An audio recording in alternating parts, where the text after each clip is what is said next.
Hey everyone, we're back in the garage and we're going to be making some more bowls now. And there are some new stuff I got in here to try to improve my work. So what we have today is that we are going to be making a Purple Heart bowl. This is a 4x6x6 blank. So this will give us a good one here. But if you remember before in one of my videos, I had rounded out the blank using my carbide cutters, but we are going to use an easier method. Now, this is something that if you got the money to invest in, this will be much easier and definitely less time consuming. And what we have is a bandsaw. Now, a bandsaw works like a table saw, except that it is designed for different things. It is more versatile, and what I especially like about it is that you can make curved cuts. So if you want to make a curve on your workpiece, you can do that. So first of all, I need to show you what a bandsaw actually is. Now, over here we have the actual blade. Now this particular blade is about ½ an inch. I'm going to move the camera closer so you can see. So there's your blade. So that blade, and this tripod just does not want to work with me. So that blade, yeah, it's actually a flexible blade, and now the blade is circular. It goes throughout the whole machine, and it only cuts in a downward motion. So like I said, you can put your workpiece in and cut right through, and it will cut with no problem. Now, what I especially like about the bandsaw is that it is by far one of the more quieter tools in the workshop. Definitely much quieter than the table saw. Now, and I said that it is a circular blade, and that's because that the rest of it is hidden up here and down here. So when you turn it on, this wheel spins and the blade goes down around to the bottom, back up to the top, and then back downward. And you can change the blade to make it wider, which will give it more straight cuts, but you won't be able to turn as much. Smaller blades will cut easier curves, but it may also drift, which means that it'll probably skew off to the side if you're not careful with your workpiece. Now, there are several things that you need to know about the bandsaw before you actually operate it.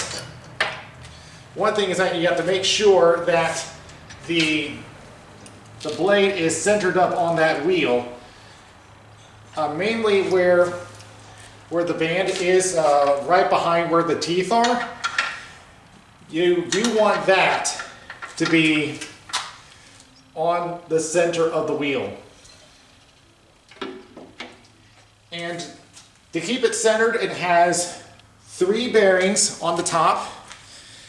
You got 2 bearings on the side, which will keep it centered, and a thrust bearing from behind, which will keep it forward because when you do introduce the workpiece, the blade will push back. And there's 3 more bearings below it to help ensure that it is centered. And sometimes along the way you'll have to make adjustments. You have to make sure that the bearings are just not touching it. Not close, so close that it'll spin along with the blade, but just close enough that if you bend it to the blade to the side, it will touch. And of course, in this particular, on this particular bandsaw, it has a few features. It's got a dust port down below, so if you want to put your shop vac on that, it will clear away the dust. This table does tilt if you want to make bevel cuts, and also it has the fence here to adjust where you want the how much of it that you want to take off. Yeah, this particular locking lever is a little hard to put on, but so I will show you how to properly cut your blank to prep it for the lathe. Now, the first step, we're not even using the bandsaw for that. We are going to the table. Okay, so what I need to do first is find the center of the blank. So the first thing, you're going to need one of these. It's a center finder. Just put it on a corner of the blank, and then we're going to use a pen. I actually made this pen myself. It's made out of acrylic, but you can also use wood on it, and I'll do a video of that in the future. But you're going to take it and mark a line. Take it to the next corner. Mark a line there. Next corner, do the same thing, and finally. Okay, so it will give us an approximation of where the center of the blank is, and you can pretty much tell they did not really even up the edges on that, because the center, it's showing a square there, so we have to estimate where it is. Now the next thing to do, now usually I would do the same thing on the other side, but we're holding off on that for now, because the next thing we're going to do is use a compass to draw off the outside. And so what I'm going to do is that this metal piece here, we're going to put that around where the center is, as close to the center as possible. I'm going to take the side that is closest to me. I'm going to put the pencil up there. And then we're going to use the compass to draw a circle around the blank.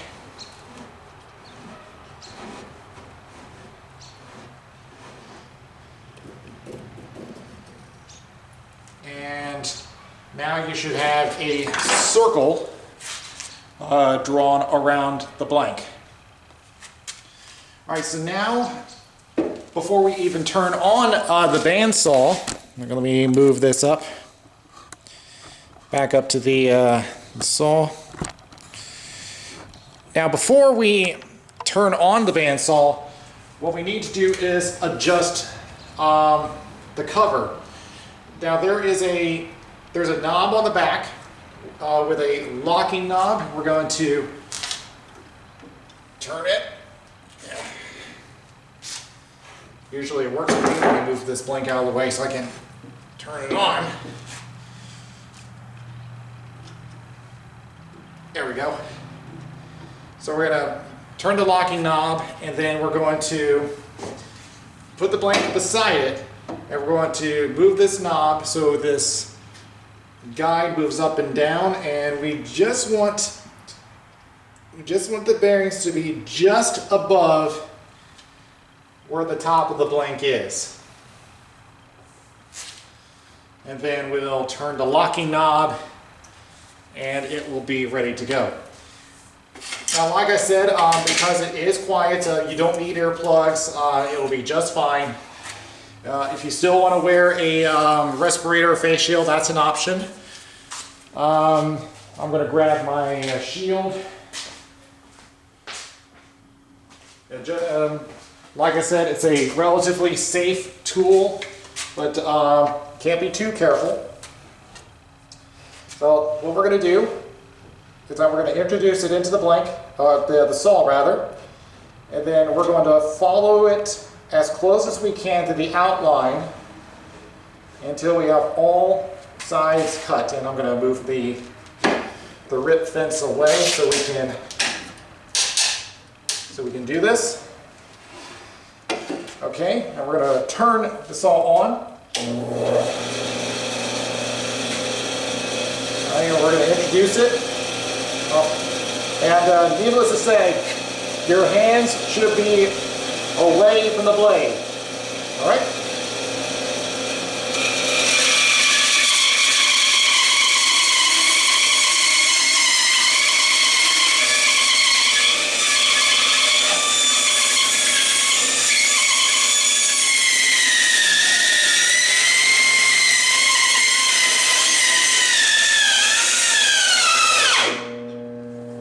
And I stalled the blade. That's the first time I've done that. That's the first time I've ever done that. So I'm going to move this back and we're going to try it again. I'll bring you right back while I fix this. Okay, I did manage to get it out. That's the first time I've ever done that. Yeah, that's never happened to me before. So we're going to be more careful on putting it through. I mean, this is a hardwood, so we're going to try this again, and we're going to make sure that we don't stall the blade this time.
Okay, like I said, because of me stalling the blade, it's not as round as I wanted it to be, but that's no problem. I can fix that up in the lathe.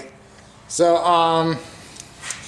yeah, now that we got that done, we'll find the center once again, and then we'll put it back on the lathe. So we're going to repeat the process that we did earlier with the center finder, and then we'll take it over to the lathe. All right, here we are at the lathe, and I got all the center points lined up. And this time, you see me before use the faceplate, but we're going to use the spur center this time. So we're just going to line it up. We're going to line it up with the center of the blank. I'm going to push it in to make our mark. Take our tailstock and line that up with the center of the blank.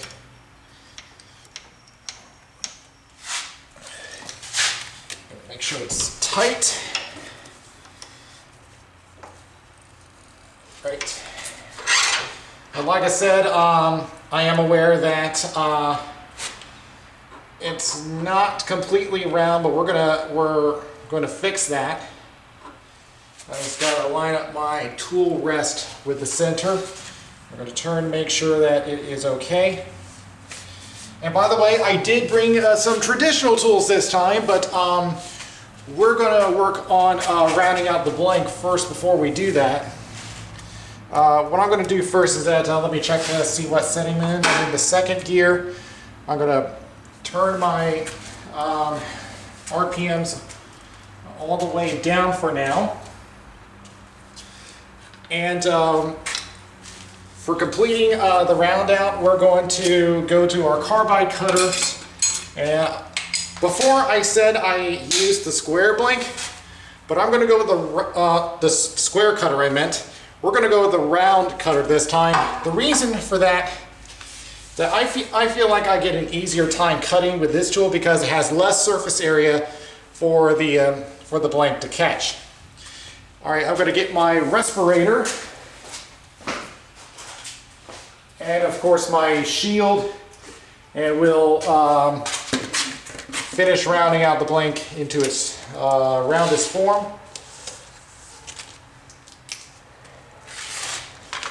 But as always, we're going to test the blank just to make sure it's stable.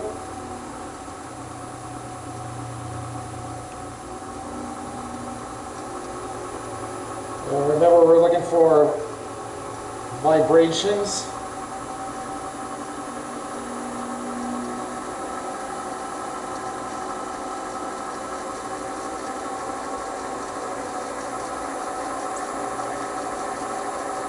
I think we're going to keep it at 760, 750 right now. All right, so what we can do.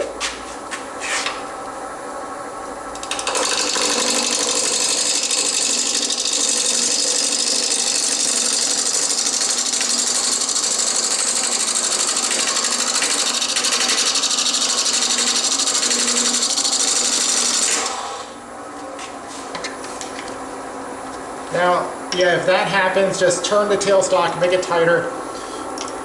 Sometimes you'll have to do that every once in a while.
Okay, we're getting close to rounding it out. All right, I'm going to see if I can raise the speed.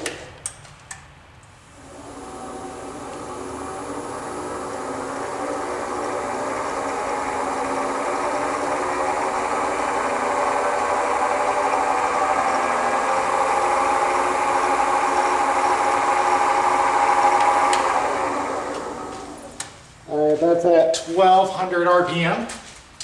And that will give you an opportunity to see one of my new tools. I finally have my own bowl gouge. Now this is one of the traditional tools, and I've ground it down to a 50-degree bevel with a fingernail grind. So this is what I was talking about in the previous video when I was talking about different turning tools. So your bowl gouge, this is a 3/8 inch bowl gouge. I know some have opted to go bigger than that, but with the pieces that I'm working with, I am sticking with this for now.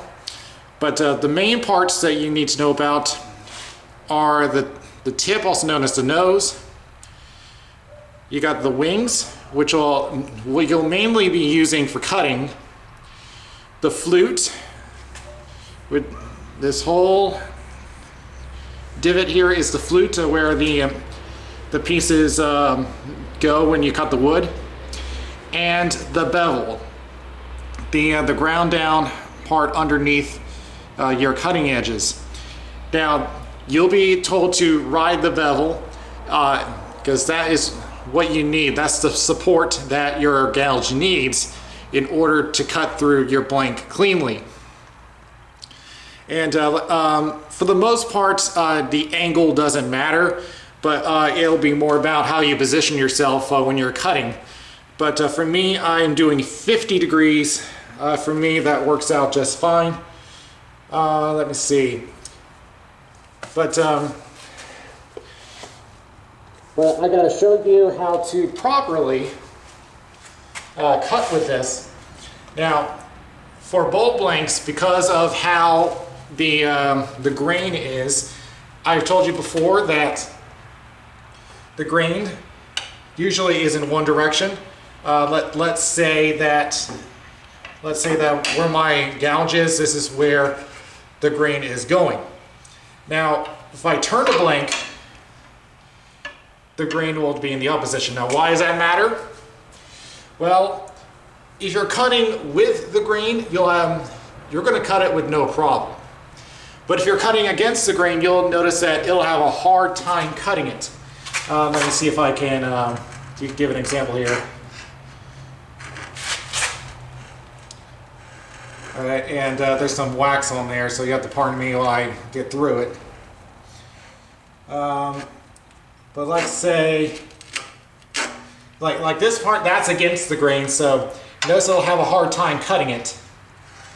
But something like this, see where it's cutting with the grain? Yeah, it has no problem with that. So most of the time, we pretty much compromise on that, and we cut at a 45-degree angle. What you'll be told is most of the time you'll be cutting in the what we call the closed position or 3 o'clock position, where the flute is entirely at its side. But if you want to make a more aggressive cut, you can open up the flute. I usually do about 45 degrees. But for a bowl blank, you don't want it all the way open because that's asking for a catch. So what we're going to do is now we're going to finish rounding it out, and like I said, you'll be riding the bevel. The bevel direction is going to be where you're going to be cutting. So like here, I'm currently positioned to cut all the way across and not into. If I wanted to go into the bowl, I would turn this way and I would make a more aggressive cut. But that's going to be for our next step when we're ready to shape the bowl. But if we want to do a planing cut, you will have to get it all the way into close position, so it will give enough. It will give enough of a cut where the bevel can ride, so you can move all the way across. And most of the time, you'll be using what we call the push cut. So you're literally pushing the gouge into the wood. But one of the most important things you gotta know is that you gotta keep your hands behind the tool rest. so you don't pinch yourself there. And we're going to move the rest closer, but we're going to push it all the way across. That'll be one of your main ways of cutting, and we'll get to the other ones. We also have a pull cut, we have a shear scraping cut, we have a finishing cut, and we will get to those. But for now, let's finish with the blank.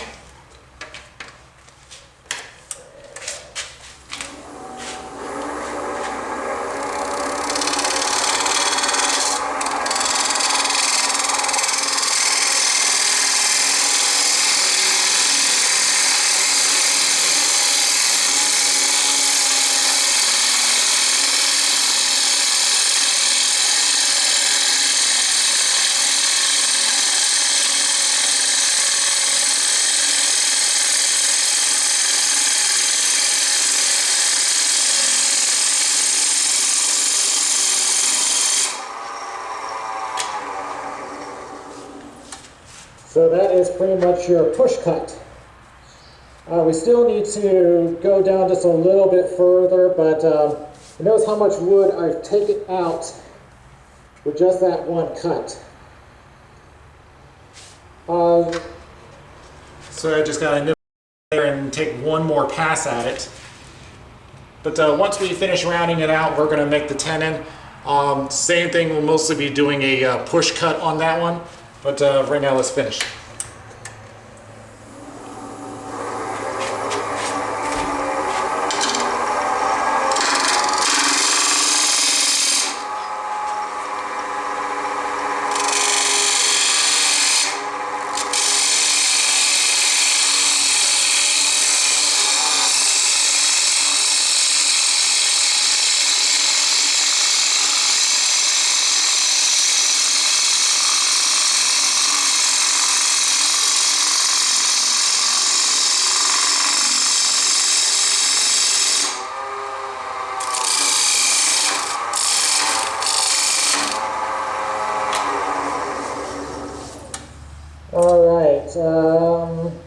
Yep, we are totally rounded out now. All right, so that is your push cut. So, and you already know, we see there's some tear out over here, but don't worry, that'll be taken care of. So like I said, there's quite a bit of tear out there, but that can be taken care of just a little bit later. But right now, we're going to move on to the, well, actually, I think the ball gouge needs some sharpening. So this is a good time to introduce you to the other tool I have, which is the slow speed grinder. Okay, so what we have here is the Raycon 8-inch low speed grinder. Now you can't just use any bench grinder to sharpen your gouges. The reason why you want a low-speed grinder is to prevent the steel from bluing, which will weaken the steel. And we have aluminum oxide wheels on here, though you can use one of the steel wheels, which don't require that much maintenance, but they are pretty expensive, so these will work just fine. But in order to properly sharpen the gouge, we use the Wolverine system, which is this thing here that you see below the grinder. In fact, I had to make an entire jig just to fit it underneath the wheels. We have an 80 grit wheel and a 120 grit wheel. So what we need to do, well, first off, I do have my gouge in the Varigrind jig. You need to leave 2 inches of space in the front, which you can tighten down with this. And this here will actually determine how much of a grind the wings will get. But we'll come to that in just a second. First thing we need to do is to set the jig to 50 degrees. And for that, there's different ways you can do that, but I use the Raptor kit. This one will set the grind to 50 degrees. So what you do is that you put the one end on the jig, and then you're going to push it up until both points of the jig touch the wheel, and that's where you tighten the jig.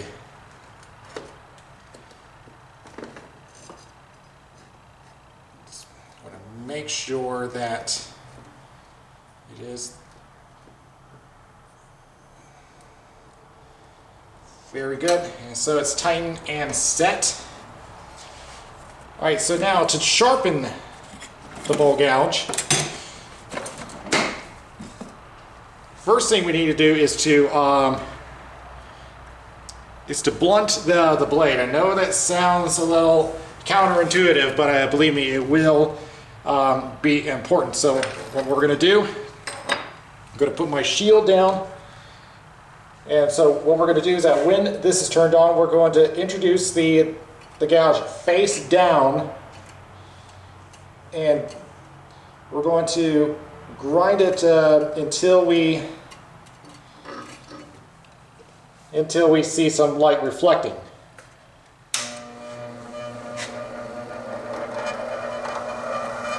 We'll wait for it to speed up. All right.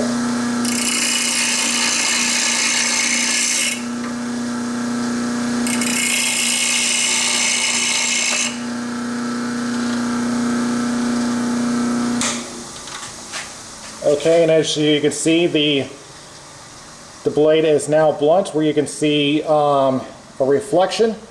So now the next thing to do is that we're going to put the jig on, and then we're going to first off we're going to sharpen the nose.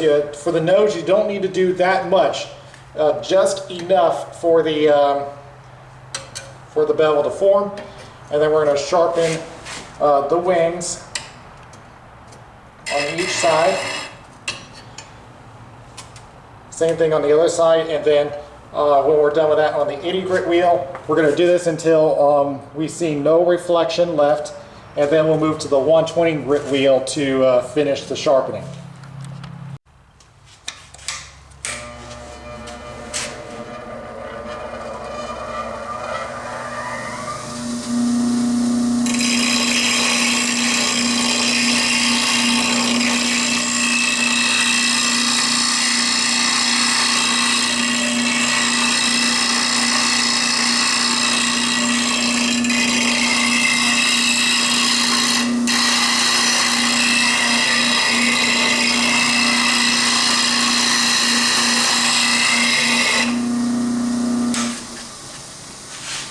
One more thing I need to mention is that you need to have if you're using the aluminum oxide wheels, have a cup of water nearby, because even though that you only need to do it once in a while, you do need to dip it in some water just to make sure that the steel stays cool throughout the process. Now, if at any time that it looks like it's bluing up or it's too hot to the touch, let it cool down. Don't put it in the water, because otherwise you're going to cause some fractures in the steel.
Okay. As you see, there is no more reflection on there. We have our blade, but now we need to polish it up with the 120 grit wheel. So we're going to repeat the process on the other wheel. So I'm going to wait for the grinder to slow down. And we're going to go ahead and move this out and then move it over to the 120. And same thing, we're going to use the Raptor to put in our 150. The 50 degree angle. As soon as the wheel slows down.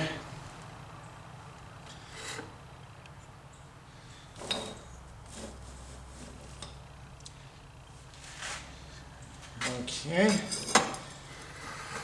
All right, I think it's slowed down enough. All right, let's see.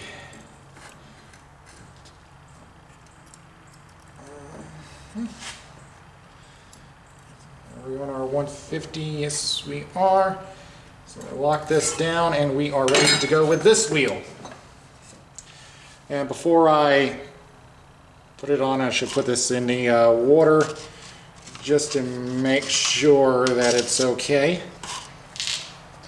All right, now we'll turn the wheel on and finish up the grind.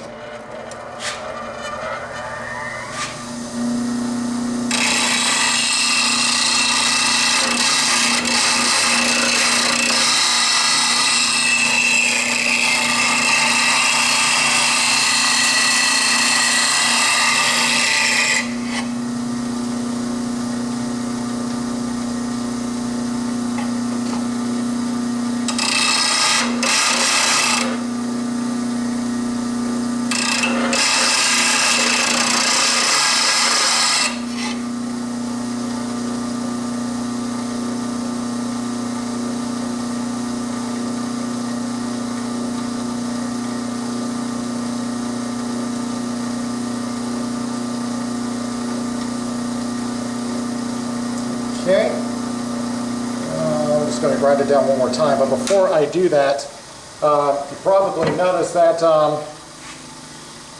this little thing is in the way. I have to take this thing out. Something I don't really need in here, but I will store it just to be on the safe side.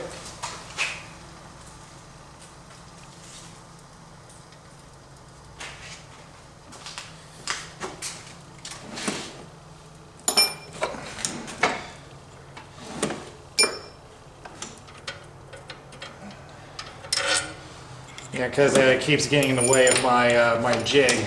Same thing with the other side.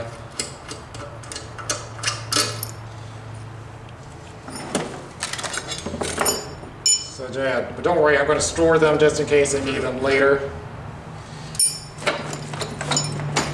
I should be able to do this properly now.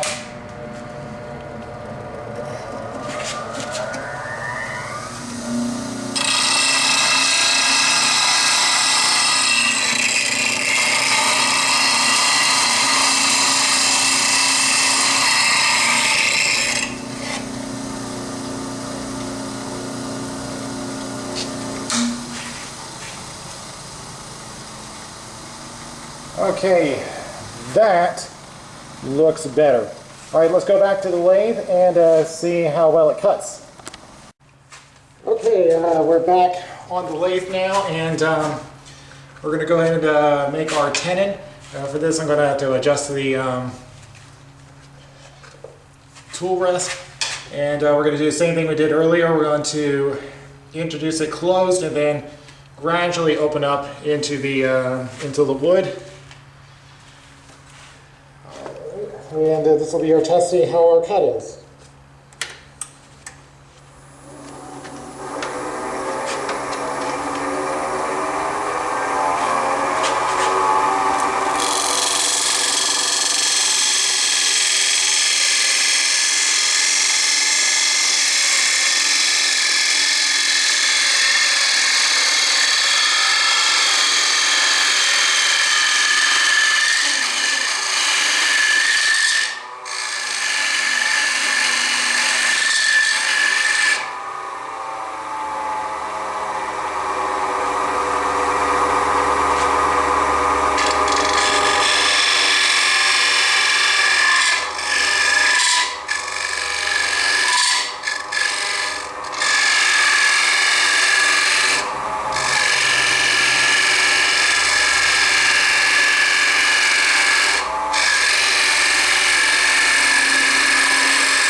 Okay, that should be deep enough of a tenon.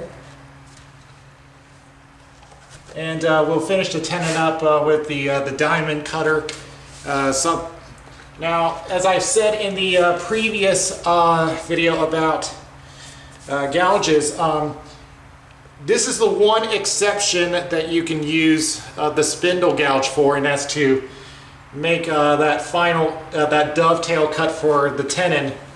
But that's the only thing you can do with it, because otherwise you're going to be stressing out the spindle gouge. This is what the bowl gouge is for. But what I want to do now is try to smooth out this surface using a shear cut.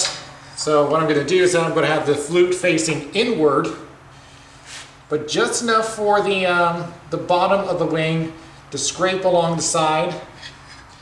And you should be seeing like angel hairs. That will smooth out the surface, and like I said, we'll get to the shaping in a minute, but I want to smooth out the bottom first.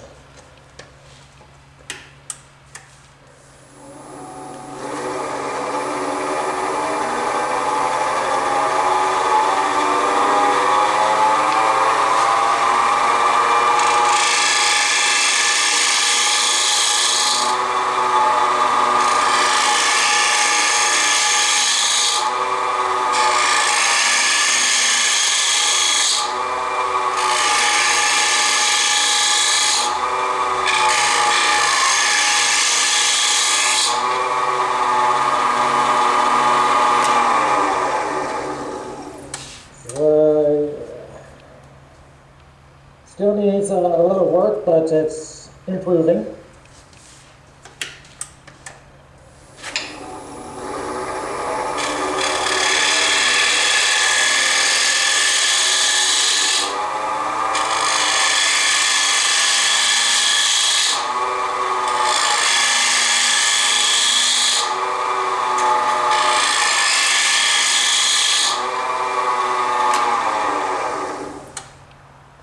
It's looking better. This would also be an opportunity to show you my other traditional tool. This is an alternative to the use of the bowl gouge for scraping, and it was one that I neglected to mention in the other video what type of tools there are, and that is the scraper. Now, scraper is as it says, just scrape the surface. Now, this can be used to make coves. This can be used. It's a very versatile tool, but I mainly use it to smooth out the surface of the bowl. Now, and there is a downside to the scraper, and is that of all the tools, it does produce the most tear out. But there is a way. There is a way to well, not really cancel out, but combat it, and that's to put it at an angle. But it's a relatively easy tool to use. In fact, it's a flat surface, so you can put it flat on your tool rest. Now, what's important with the scraper is that you need to have the tool pointed down. So you want to make sure that when you put the scraper in, is that the handle is raised. The reason for that is really because of the bevel angle. It's really really sharp. Like if you try coming up, then you're going to have a catch, and it's going to pull your tool downward. So make sure that the tool is pointed down. Now, there is an alternative type of scraper called a negative rate scraper, which it has a bevel on both sides of the scraper, meant to combat any type of catch. Now, the downside to a negative rate scraper is that it is prone to dulling faster, so you have to take it to the grinder more. So while it is a good tool, I would advise using a regular scraper just to get some experience with it. And of course, there are different types of scrapers For my work on bowls, I use a round nose scraper with a rounded edge on there. Now there are specific scrapers meant for bowls, but those will work too. All right, so I'm going to go ahead and finish the tenon. So like I said, even though I'm switching to traditional tools, the carbide tools still have their use. So I'm going to switch over to the diamond cutter and finish out the tenon.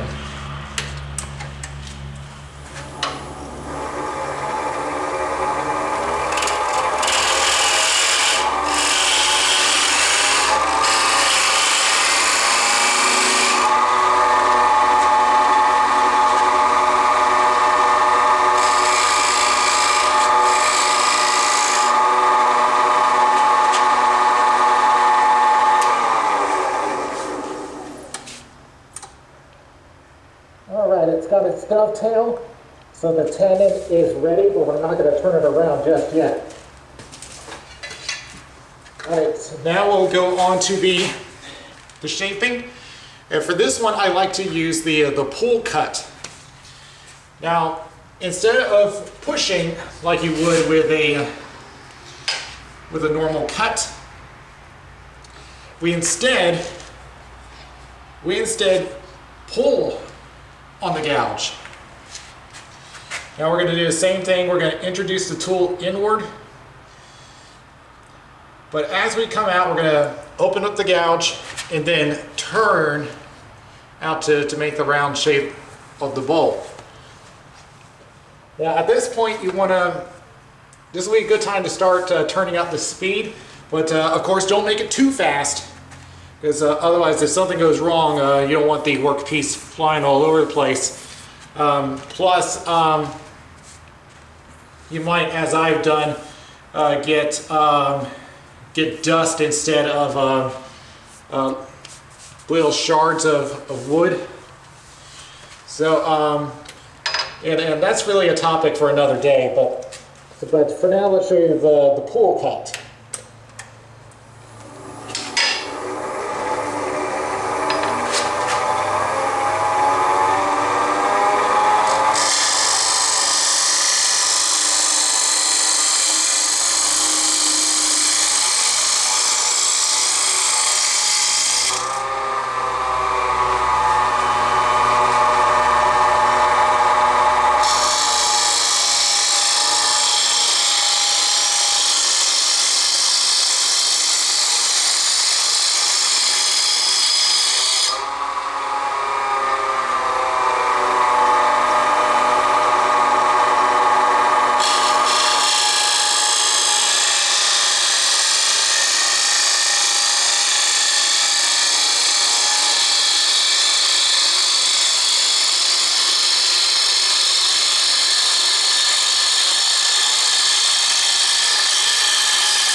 Well, as you can see,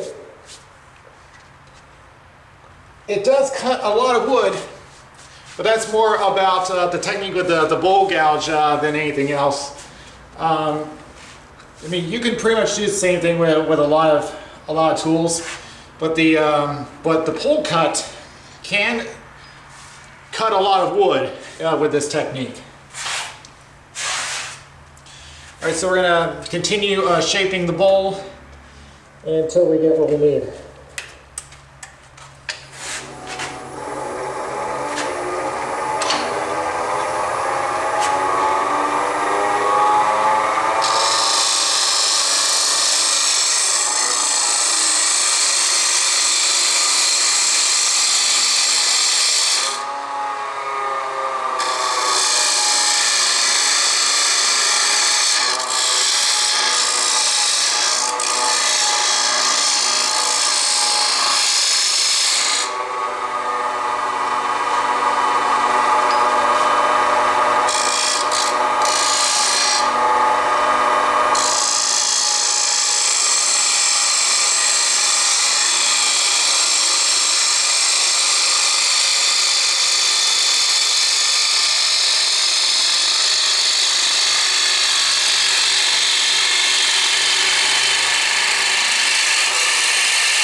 be one big bowl.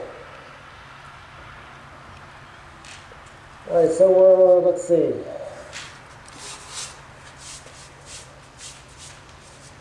Here you see a lot of wood around here. So yeah, I pretty much have an idea what I want to do with this bowl. So what we're going to do,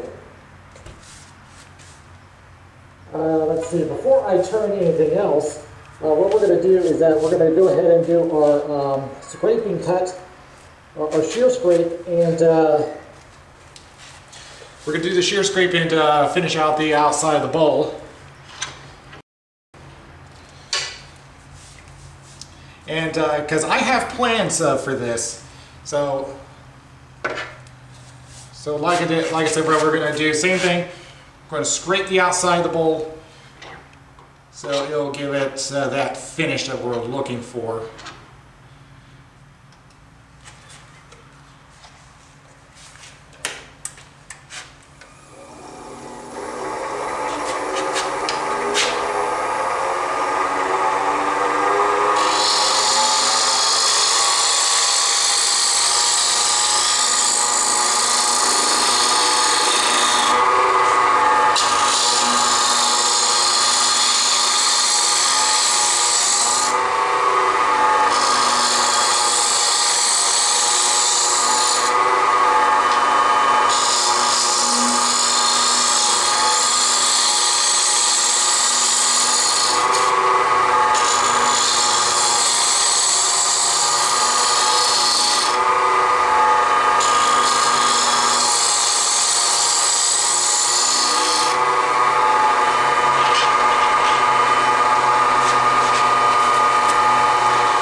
okay.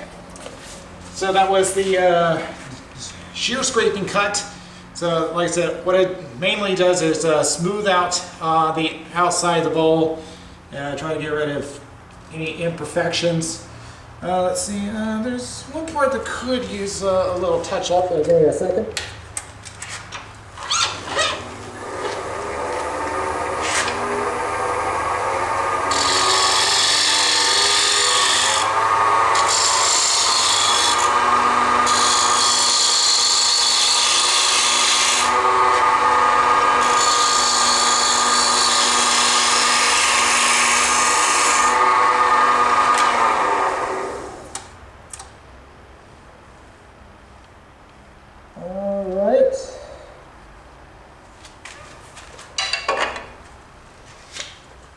Okay, so now that we have shaped the outside, I know it doesn't look like much, but I do have plans for it. And for that, we're going to go back to the bandsaw. All right, like I said, we're back at the bandsaw. So what we're doing is that we're going to put in a little holes on the top of the bowl, and so that'll give us a little edge. So I had to plan this out because this can get a little complicated with the bandsaw. So I've marked off where they're all going to be. So we're going to introduce it on this side, and then we're going to turn it and exit out this way. I have to make sure that the workpiece is still facing my way.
Okay, that was not exactly how it was supposed to be, but I at least roughed it out to the point where it kind of does give it the shape I wanted.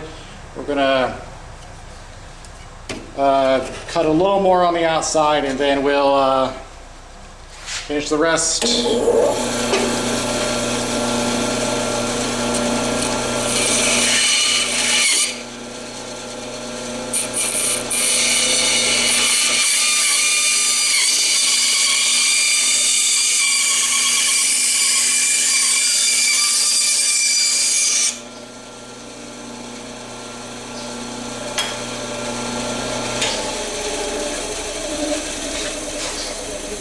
Okay, so yeah, kind of got it. So yeah, like I said, we're going with a rounded edge for the bowl. The rest of that I can finish up on the lathe. So we'll go ahead and take it back over there and finish it up. Okay, what we got here, this is a part where it can get dangerous if you don't know what you're doing, since now we have some spinning edges on the bowl that can easily cut you. So this is a part where you need extreme caution. So what I'm going to do is turn the speed down. Let me get my shield on first, just in case. Yeah, you see what I'm talking about there? Yeah, that's definitely where you don't want to put your hands on. So I'm going to try to plane off the top there, but I got to be really careful with this.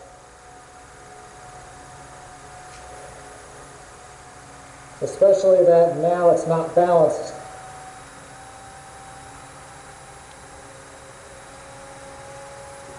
I'm going to try to get my rest as close as I can without touching it. And we're going to do it fully closed.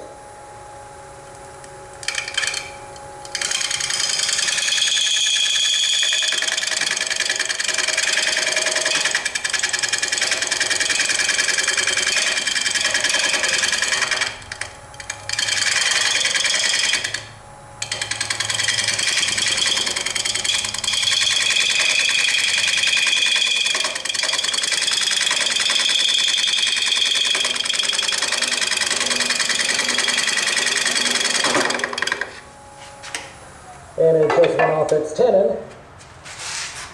So I gotta fix that real quick. See, that's why I have it on a low speed, in case it comes off the tenon.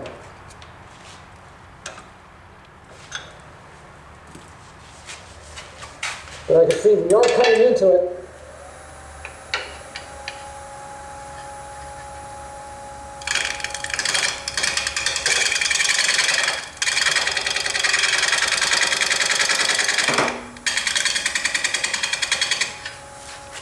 I think I went off, yeah, it came off the tenon again. This has always been a pet peeve of mine.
I'm going to take a quick look at it. Let's see.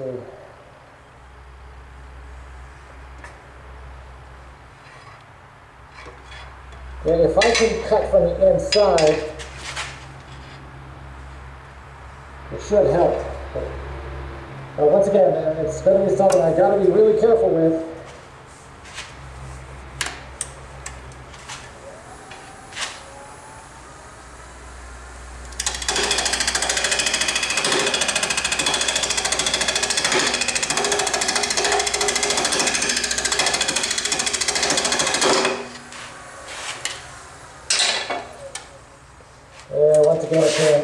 tenon.